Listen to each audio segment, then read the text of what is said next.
Hi, welcome to the Comic Quest Prologue. I'm your host, Joey the JAG, and in today's video, I want to talk about the state of the current MCU and where it's going. Before we get into the video, please leave a like on the video and subscribe for more content on comics, manga, webcomics, and anime. Also, share the video with those that love comics, manga, webcomics, and anime, as I am also a comic creator myself in the hopes of making video games and anime based off of my own one-shot comics. I'm currently working on my first one-shot comic, Warrior Chicken Hashimati. So, without further ado, thank you for your awesome support.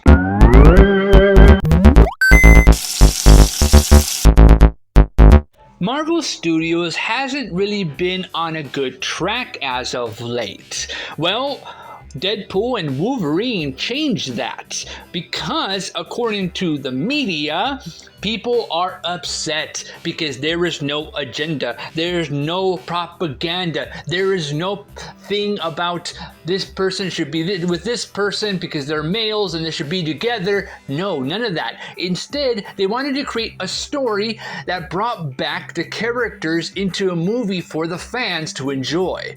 People are furious that they didn't get what they wanted. Now, I'm saying people as in behind the scenes, these are the figures that want certain things done a certain way.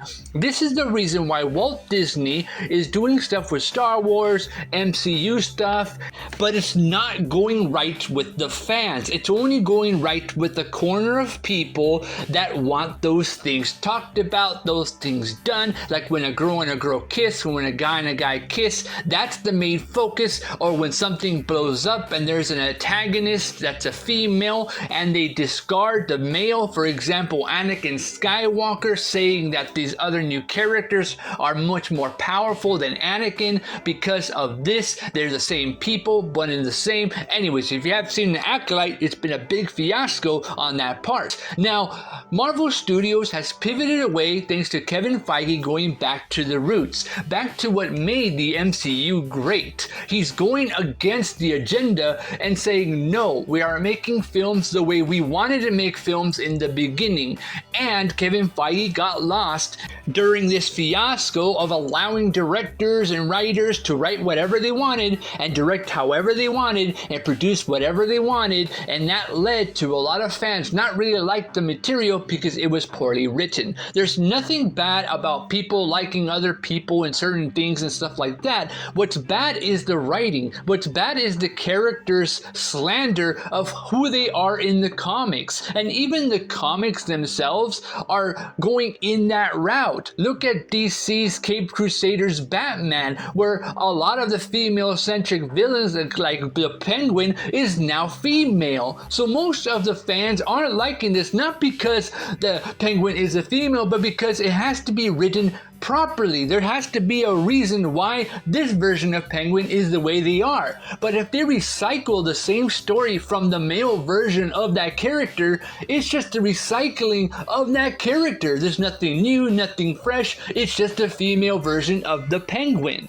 So the media is upset that Deadpool and Wolverine, they made so much money, they broke records, box office hit, smash. They're upset, and a lot of people are saying, why is this movie even good? I don't even like this film. It was poorly written, blah, blah, blah, blah, blah, blah, blah, blah. But one thing you have to understand is that Deadpool and Wolverine are characters based off of the comics. They are characters from the comics. So they act like the characters from the comics. So in the film, they're exactly the way they're supposed to be. Just fun, happy, attitude-based characters that go out and trying to save that story or the world in that way. So there is a story, but it's not the main focus. The main focus is entertainment. It's just bringing something to the fans so they can enjoy, because this is what that film is. So Kevin Feige, trying to go back to its roots, hired Robert Downey Jr., the Russo Brothers, giving them lots of money because Kevin Feige told probably Bob Iger, you want to make good money, you want to do success and bring people to the front gates,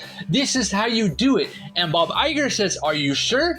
And Kevin Feige says, trust me, if we don't make $1 billion this way, no MCU anymore. So Bob Iger is probably, all right, whatever it takes, however you have to do it, we want those people in the seats. And Kevin Feige is like, all right, then I'm going to do it my way. You're probably wondering, well, Kevin Feige was responsible for all the TV shows and all the films. Yes, he was, but there is a person underneath him that has to supervise those things. Kevin Feige is the overall producer producing the stuff. He is not the overseer of every single show. That is the basic showrunners of that prospective show. They are the ones that have to do their job. They're the ones with the political agendas and the writing and all that stuff. Kevin Feige finally said no more. He fired a lot of writers, a lot of producers, and said no more. We are only hiring people that know the comics, love the characters, and we're hiring the Russo Brothers to direct Avengers Doomsday and Avengers Secret Wars because they love comics. We're hiring Robert Downey Jr. as Dr. Doom because he was our Iron Man. He knows Marvel. He knows how to bring people to the seats. Yes, this is a cheap ploy probably because Robert Downey Jr. is our Iron Man, but he is Dr. Doom.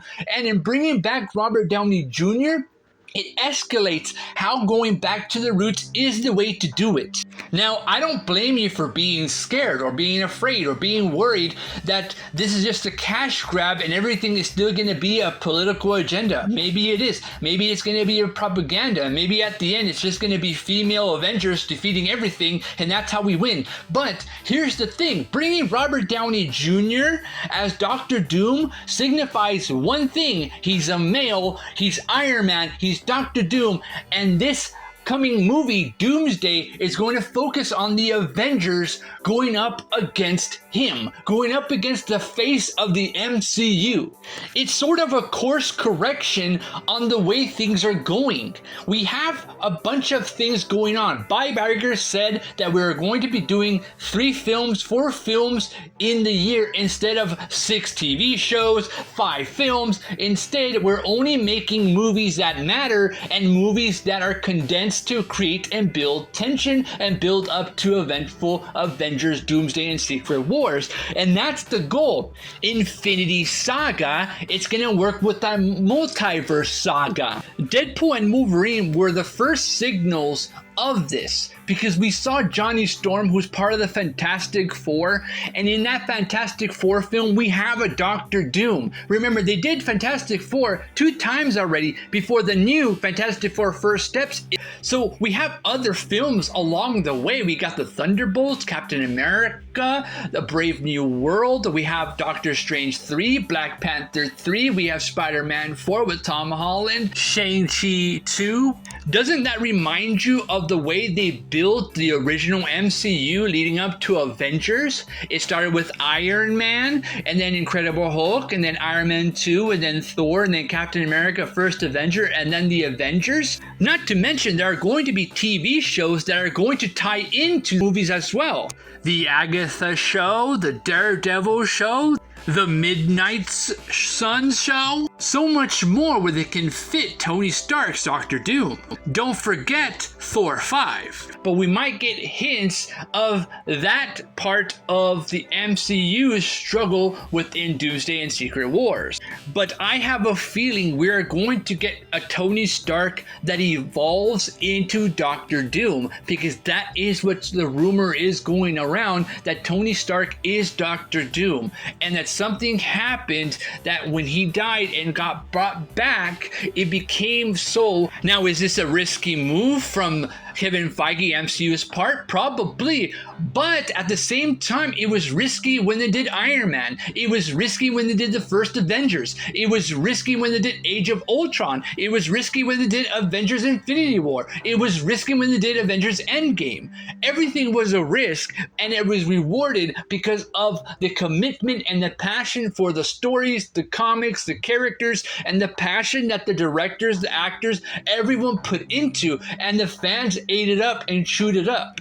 But this might not be the case. Who knows? Maybe there is going to be an agenda, but I don't think the Russo brothers, Kevin Feige and Robert Downey Jr. is going to allow that, because they know what fans want. They know what we need. Unlike Kathleen Kennedy from Star Wars, they're only hiring people that they feel are perfect for that movie or that TV show, and they allow the director to do whatever they want, however they feel, without a story, without context, without the lore understanding of Star Wars. And MCU has a Kevin Feige, and that Kevin Feige hired Robert Downey Jr. and the Russo brothers to make sure that everything aligns and builds up to a satisfying conclusion in Avengers Secret Wars. Yes, we're all upset that, oh my gosh, this sucks, Robert Downey Jr. is Dr. Doom, it could have been a different actor. What happened to Kang the Conqueror? Only time, I guess, will tell on the outcome of everything.